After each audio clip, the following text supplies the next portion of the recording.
서시 윤동주.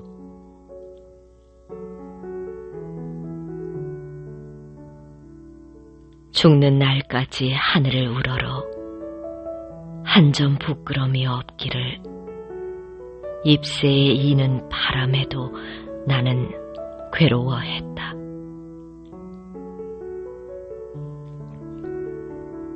별을 노래하는 마음으로 모든 죽어가는 것을 사랑해야지.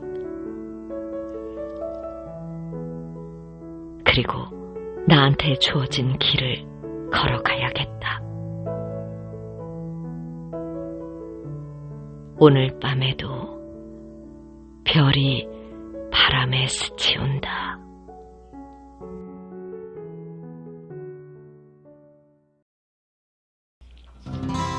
안녕하세요. 반갑습니다. 네, 오늘은 또 어떤 책들과 여러분들 소통을 하고 계시나요? 오늘 제가 여러분들께 소개할 책들은 10권이 넘습니다. 하지만 이 10권의 책들의 공통점이 있어요. 모두 다 윤동주 시인에 관련된 책입니다. 우리나라 사람들이 가장 좋아하는 시인 이러면 윤동주를 빼놓을 수가 없죠. 많은 분들께서 좋아하는 그런 시인인데 윤동주 시인이 남긴 시들이 굉장히 많아요. 어떤 시들이 있는지 제가 강의를 갈 때나 또는 책 이야기를 할 때 물어봐요. 학생들한테도 물어보고 또 성인 어른분들한테도 여쭤보는데 가장 많이 말씀하시는 것이 여러분들께서도 아마 많이 알고 있을 거예요. 윤동주 시인의 서시. 영상 앞에서 먼저 읽어드렸죠. 윤동주 시인의 서시였고요. 그리고 그 다음 많이 얘기하는 시가 별에는 밤이에요. 별에는 밤. 별에는 밤은 좀 길이가 길기 때문에 이렇게 외우는 분들이 거의 없습니다. 하지만 시를 즐겨하는 낭송가 분들은 거의 다 잘 이렇게 외시더라고요. 윤동주 시인은 1917년도에 태어났죠. 그러니까 그 당시에 일제강점기였죠. 그리고 우리나라가 1945년도 광복을 맞이했는데 광복을 보지 못하고 1945년 2월 달에 돌아가셨습니다. 너무나 안타깝죠. 그래서 윤동주 시인은 태어나고 돌아가실 때까지 계속 일제강점기 시대만 살다 가신 겁니다. 그러니까 한 번도 우리나라를 가져보지 못한 채 살다가 돌아가신 거죠. 너무나 마음이 아픕니다. 그리고 또 일본에 유학 가서 일본 감옥소에서 돌아가셨어요. 그리고 체포된 그 경위도 너무나 안타깝죠. 유학생으로서 유학을 하고 있었는데 감시 대상이었기 때문에 또 붙잡혀 들어갔습니다. 윤동주 시는 단 한 편도 일본어로 된 시를 쓰지 않았어요.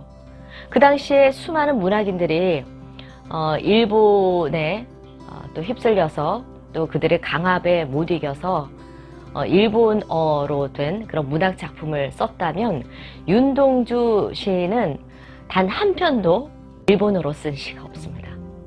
그러니까 우리 한국어로만 시를 썼다라는 것이죠.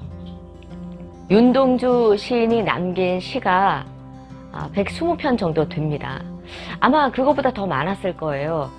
그런데 우리가 지금 볼 수 있는 시들은 120편 정도가 되는데 그 중에서도 30편 이상이 동시입니다. 또 동시를 그만큼 썼다고 하면 또 놀라세요.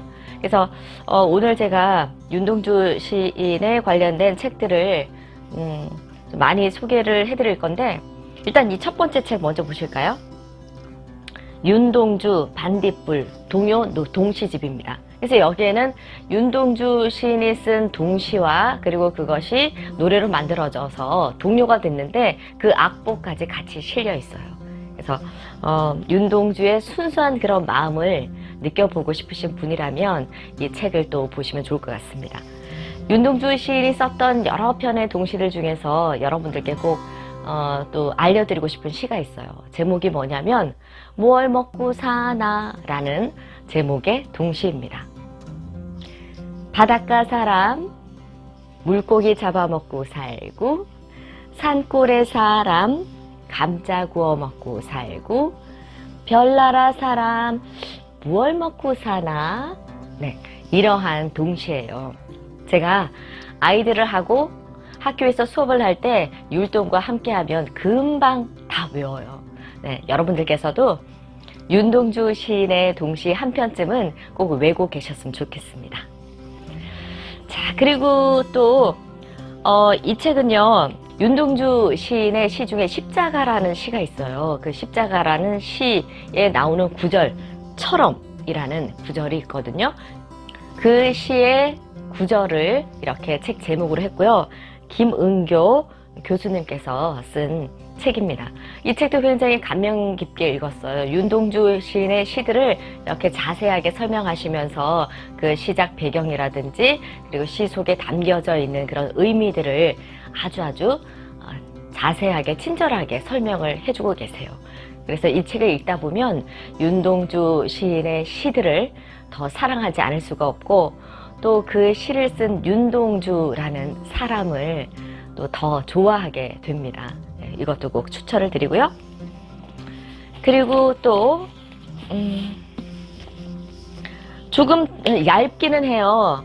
이거는 한 200페이지 정도 되는데, 나의 별에도 봄이 오면이라는 제목으로 이 책이 나와 있고요. 이거는 도서출판 산하에서 나왔네요. 고운기라는 분께서 또 이 책을 써주셨습니다. 그리고 이 책은요, 윤동주를 위한 강의록입니다. 그래서 윤동주 시인의 시들을 가지고 강의를 하시는 송희복 선생님께서, 교수님께서 이렇게 또 그 강의한 내용들을 그대로 고스란히 이 책에 담고 있어요. 이것도 굉장히 제가 재미있게 읽었고요. 그리고 이 책은 정본 윤동주 전집입니다. 네, 이 책은요, 문학과 지성사에서 나왔고요. 그리고 홍장학 이분께서 또 엮어주셨어요. 그래서 이 책의 특징이라고 한다면은 그 연대별로 윤동주 시인이 쓴 시들을 기간별로 나누어서 시들을 수록하고 있습니다. 120편 정도 되는 그런 시들을 다 이렇게 만나보실 수가 있으세요. 그리고 또 윤동주 전집, 이 책이 있습니다. 윤동주 전집. 문학 사상에서 나온 책이고요. 여기 뭐 보다시피 한 권으로 만나는 민족 시인 윤동주의 모든 것, 이렇게 해서 윤동주 시인에 대한 그런 이야기들을 또 함께 읽으실 수 있고, 굉장히 두껍죠? 페이지 수가 보면 네, 한 500페이지 정도 되는 책입니다. 그리고 이거는 굉장히 휴대하기 너무나 좋은 책이에요. 윤동주라는 제목이고요. 그리고 북페리타에서 나온 책입니다. 아주 얇죠? 얇으면서도 윤동주 시인에 대해서 알 수 있도록 얘기들이 이렇게 적혀 있어요. 네, 제가 밑줄 긋고 이렇게 형광펜으로 낙서한 것도 좀 보이네요. 네. 네, 이 책은요, 윤동주 시 전집 이렇게 해서 유필원고 원본 대조, 이러한 제목으로 지식과 교양에서 나온 책입니다. 네, 이 책은 제가 북토크쇼에서도 소개를 했는데요. 윤동주 시인의 시들이 수록되어 있고 또 필사를 할 수 있도록 여백이 있어요. 그래서 필사와 윤동주 시인의 시를 함께 이렇게 만날 수 있는 그런 책입니다. 네, 윤동주 시의 이해, 이렇게 해서 이남호라는 분께서 쓴 책입니다. 이 책은 고려대학교 출판부에서 나온 책이에요. 그래서 제가 이렇게 책들이 윤동주에 관련된 책들이 많은 이유는 윤동주 시인에 대해서 너무나 잘 알고 싶었어요. 그리고 점점 윤동주 시인이 좋아졌기 때문에 이렇게 조금만 윤동주에 관련된 책이 있으면 자꾸 사다 모으게 되는 거예요. 그래서 오늘 소개하는 이 책들 말고도 또 몇 권이 더 있어요. 제가 책장 정리를 지금 덜 해가지고 네, 다 못 찾았습니다. 그리고 이제 마지막으로 윤동주 시 함께 걷기라는 제목으로 또 서정시학에서 나온 책이 있습니다. 예, 지금 오늘 소개해드린 책이 11권이고요. 그리고 요만한 책이 있어요. 그러니까 호주머니에 넣어서 넣고 다니면서 운동할 때나 또는 외출할 때 잠시 틈날 때 읽을 수 있는 아주 휴대가 간편한 책도 있고요. 그리고 윤동주 평전도 있어요. 윤동주 평전이라는 책도 있는데 그 책도 굉장히 두꺼워요. 한 500페이지 정도 되는데 그 책을 제가 오늘 못 찾았네요. 네, 이렇게 이제 이 책들 속에서 윤동주 시인의 삶 그리고 윤동주 시인의 시들을 소개하고 있는데 이 윤동주 시인의 시들도 꼼꼼하게 살펴보시고 또 그가 살아온 그런 흔적들 그리고 이야기들 이런 것들도 꼼꼼하게 만나보신다면 윤동주 시인에 대한 그런 마음들이 그런 애정, 사랑이라고 해야 될까요? 그런 것들이 좀 더 깊어지고 또 진해지지 않을까라는 생각을 해봅니다. 네, 윤동주 시인이 일본 감옥소에서 후쿠오카 형무소였어요. 거기에서 돌아가시고 난 다음에 그 유고를 고향 북간도로 가지고 와서 장례를 치르는데 그때 그 장례식장에서 울려 퍼졌던 시가 2편이 있어요.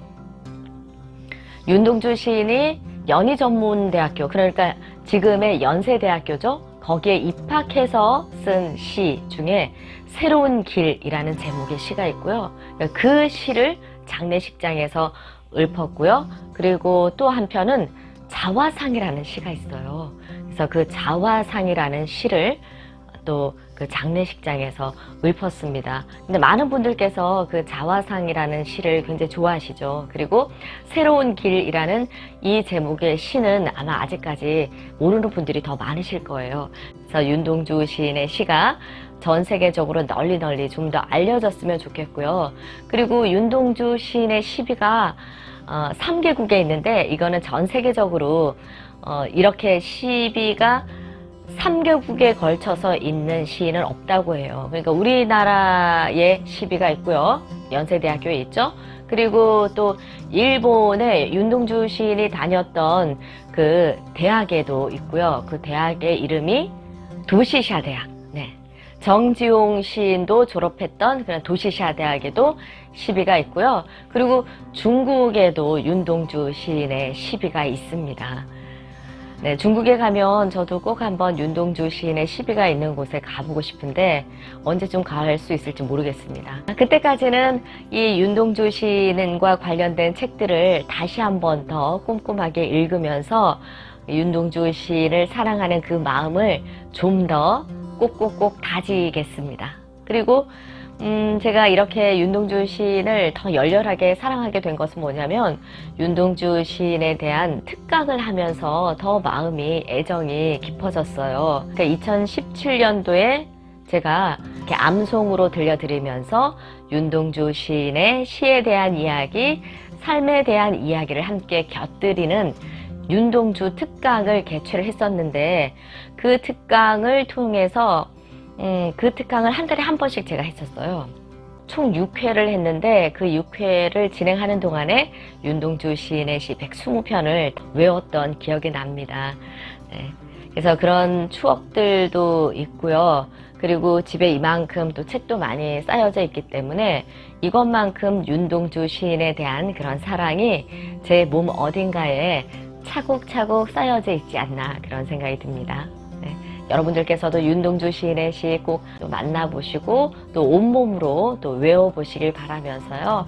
오늘 또 여기서 마무리하면서 윤동주 시인의 별에는 밤 너무나 잘 알려진 시니까 그 시를 또 낭송으로 들려드리겠습니다.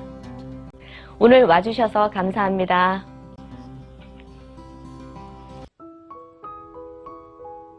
별에는 밤 윤동주